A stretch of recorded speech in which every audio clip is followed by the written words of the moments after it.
Let's mic day special. नमस्कार, let's mic में आपका स्वागत है। डे स्पेशल के साथ मैं राखी जैन। 9 अप्रैल ये तारीख भारतीय लोकतंत्र के उस दौर की याद दिलाती है जब सड़कों पर उतरी जनता ने भ्रष्टाचार के खिलाफ एक मजबूत आवाज उठाई थी। साल 2011 में आज ही के दिन सामाजिक कार्यकर्ता अन्ना हजारे ने अपना आमरण अनशन समाप्त किया था।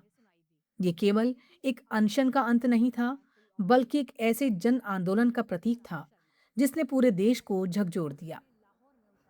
2011 वो समय जब देश में भ्रष्टाचार के कई मामलों ने जनता के विश्वास को हिला दिया था। कॉमनवेल्थ गेम्स घोटाला, 2G स्पेक्ट्रम मामला और अन्य आरोपों ने आम लोगों के भीतर गुस्सा भर दिया था।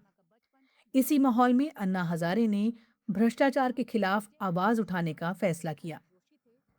उन्होंने दिल्ली के जंतर मंतर पर आमरण अनशन शुरू किया। उनकी मुख्य मांग थी एक मजबूत लोकपाल कानून बनाया जाए जो भ्रष्टाचार के मामलों की स्वतंत्र और प्रभावी जांच कर सके। उनका कहना था कि जब तक एक सशक्त लोकपाल व्यवस्था नहीं होगी, तब तक भ्रष्टाचार पर लगाम लगाना मुश्किल है। जैसे जैसे दिन बीतने लगे, उनका आंदोलन केवल एक व्यक्ति का विरोध नहीं रहा, ये एक जन आंदोलन बन गया। देश के कोने कोने से लोग उनके समर्थन में सड़कों पर उतर आए। युवा, बुजुर्ग, महिलाएं, हर वर्ग के लोग इस आंदोलन का हिस्सा बनने लगे।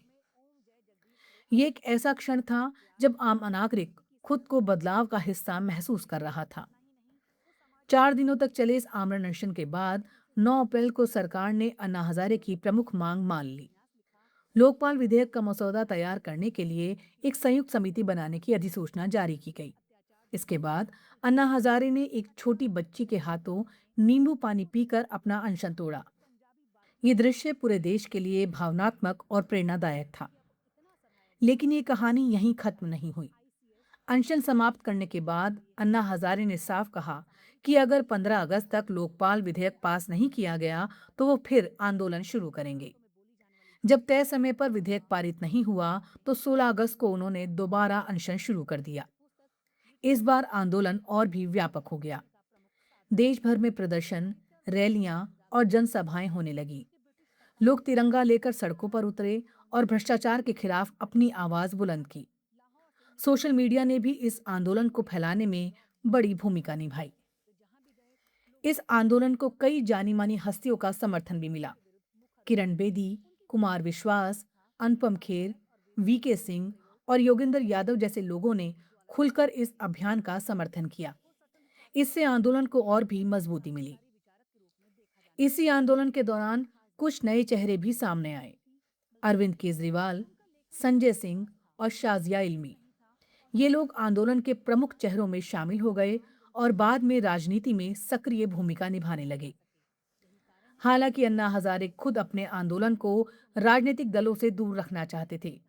उनका मानना था ये एक जन आंदोलन है जिसे किसी राजनीतिक रंग में नहीं ढालना चाहिए। लेकिन आंदोलन से जुड़े कुछ लोगों ने आगे चलकर राजनीति का रास्ता चुना। इन्हीं लोगों ने मिलकर आम आदमी पार्टी की स्थापना की, जिसके संयोजक बने अरविंद केजरीवाल।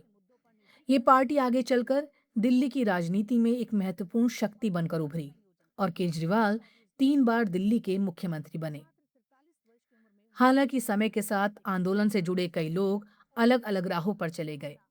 कुछ ने राजनीति में अपनी जगह बनाई तो कुछ ने दूरी बना ली। लेकिन इस पूरे आंदोलन का प्रभाव भारतीय राजनीति और समाज पर गहरा पड़ा। 9 अप्रैल का ये दिन हमें याद दिलाता है कि जब आम जनता जागरूक होती है तो वो व्यवस्था को बदलने की ताकत रखती है। ये आंदोलन केवल लोकपाल कानून तक सीमित नहीं था, बल्कि इसने लोगों के भीतर जवाबदेही और पारदर्शिता की मांग को मजबूत किया। और अंत में यही संदेश उभरता है कि लोकतंत्र केवल चुनावों से नहीं चलता, बल्कि जनता की भागीदारी से मजबूत होता है।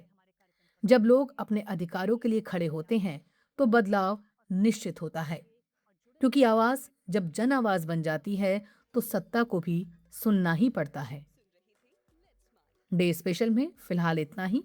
देखते रहिए, सुनते रहिए लेट्स माइक। नमस्कार।